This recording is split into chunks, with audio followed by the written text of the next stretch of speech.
ബഹുമാനപ്പെട്ട ശ്രീ പി അബ്ദുൾ ഹമീദ്, ബഹുമാനപ്പെട്ട ഉന്നത വിദ്യാഭ്യാസ സാമൂഹ്യനീതി വകുപ്പ്. സർ, വള്ളിക്കുന്ന് മണ്ഡലത്തിൽ ഒരു ആർട്സ് ആൻഡ് സയൻസ് കോളേജ് അനുവദിക്കണം എന്നുള്ളതാണ് ഈ സബ്മിഷനോട് എനിക്ക് ആവശ്യപ്പെടാനുള്ളത്.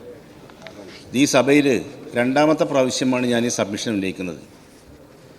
സർ, മലപ്പുറം ജില്ലയിലെ 16 അസംബ്ലി മണ്ഡലങ്ങളിൽ ഹയർ സെക്കൻഡറിക്ക് ഏറ്റവും കൂടുതൽ എല്ലാ വിഷയത്തിലും A+ നേടുന്ന കുട്ടികളുടെ ഒരു മണ്ഡലമാണ് വള്ളിക്കുന്ന് മണ്ഡലം.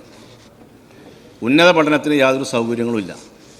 സർവകലാശാല നിയമസഭാ മണ്ഡലത്തിലാണെങ്കിൽ പോലും ഒരു ആർട്സ് ആൻഡ് സയൻസ് കോളേജ് എൻ്റെ നിയോജക മണ്ഡലത്തിലില്ല. ബാക്കി എല്ലാ നിയമസഭാ മണ്ഡലത്തിലും ആർട്സ് ആൻഡ് സയൻസ് കോളേജുണ്ട്. നേരത്തെ ഞാൻ 5 ഏക്കർ സ്ഥലത്തിൻ്റെ കാര്യം പറഞ്ഞപ്പോൾ യൂണിവേഴ്സിറ്റിയിൽ നിന്ന് കിട്ടുന്നതിന് വേണ്ടി ശ്രമങ്ങൾ നടത്തി, അത് പരാജയപ്പെട്ടു.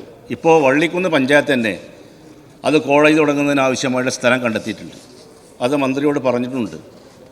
അതുകൊണ്ട് വൈകാതെ അവിടെ ഉന്നത പഠനം ആഗ്രഹിക്കുന്ന കുട്ടികളുടെ രക്ഷിതാക്കളുടെ ആശങ്ക പരിഹരിക്കുന്നതിന് വേണ്ടിയുള്ള ഒരു ആർട്സ് സയൻസ് ജൻ കോഴ്സുകളോടുകൂടിയ ഒരു ആർട്സ് സയൻസ് കോളേജ് അനുവദിക്കണം എന്നുള്ളതാണ് ഈ സബ്മിഷനിലൂടെ എനിക്ക് ആവശ്യപ്പെടുന്നത്. ബഹുമാനപ്പെട്ട ഉന്നത വിദ്യാഭ്യാസ സാമൂഹ്യനീതി വകുപ്പ്. വള്ളിക്കുന്ന് നിയോജക മണ്ഡലത്തിൽ ഒരു സർക്കാർ കോളേജ് വേണമെന്ന ആവശ്യം ഇതിനു മുൻപ് ഉന്നയിക്കപ്പെട്ടിട്ടുണ്ട്.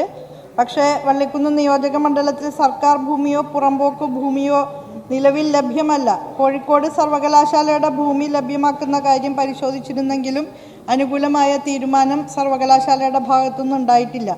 ഈ സാഹചര്യത്തിൽ അനുയോജ്യമായ ഭൂമി ലഭ്യമാകുന്ന മുറയ്ക്ക് സർക്കാരിൻ്റെ സാമ്പത്തിക സ്ഥിതി കൂടി പരിഗണിച്ച് പുതിയ കോളേജുകൾ അനുവദിക്കുന്ന കാര്യം തീരുമാനിക്കുന്ന സന്ദർഭത്തിൽ ഈ വിഷയം പരിശോധിക്കാവുന്നതാണ്.